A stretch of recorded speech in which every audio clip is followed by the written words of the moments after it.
when it comes to Africa, I'm sure many people in this audience will have made the same observations. I think we must take responsibility and accept our failures in dealing with these matters.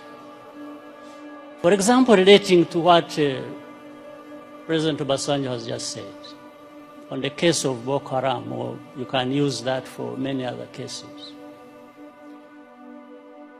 For me, when I'm watching on television, and I find our leaders who should have been working together all along to address these problems that commonly affect their countries, wait until they are invited to go to Europe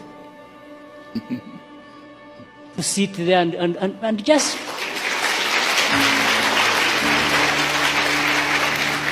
it's like they are made to sit down and address their problems. Why does anybody wait for that? What image does it even give about us, about Africa?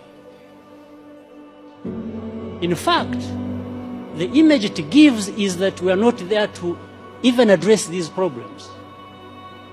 We are there for a photo opportunity.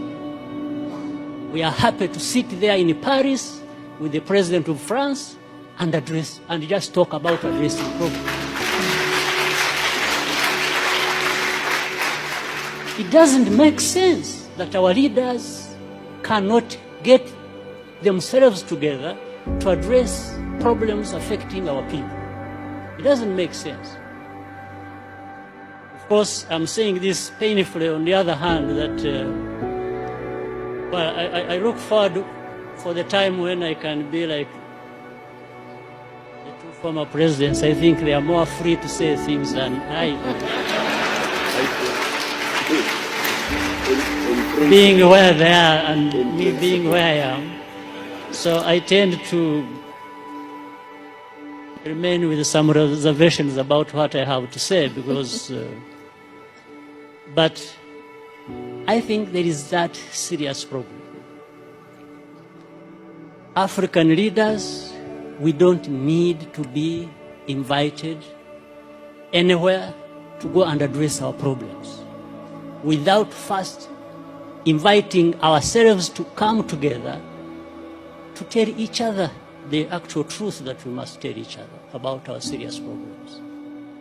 So, I mean, again, look at the problem of South Sudan, indeed.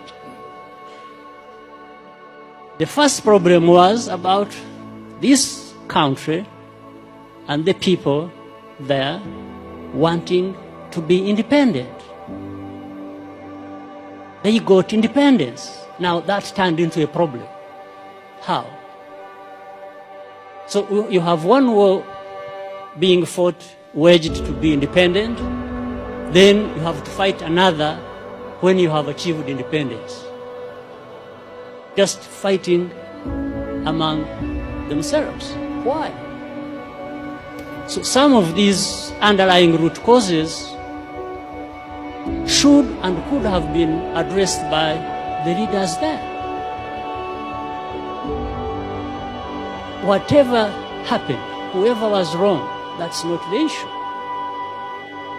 It is still the responsibility of leaders. If they can't resolve the matters themselves, well, why not? Why not call upon neighbors to say, come and help? We have a problem here. Maybe there is a problem between the president and the vice president.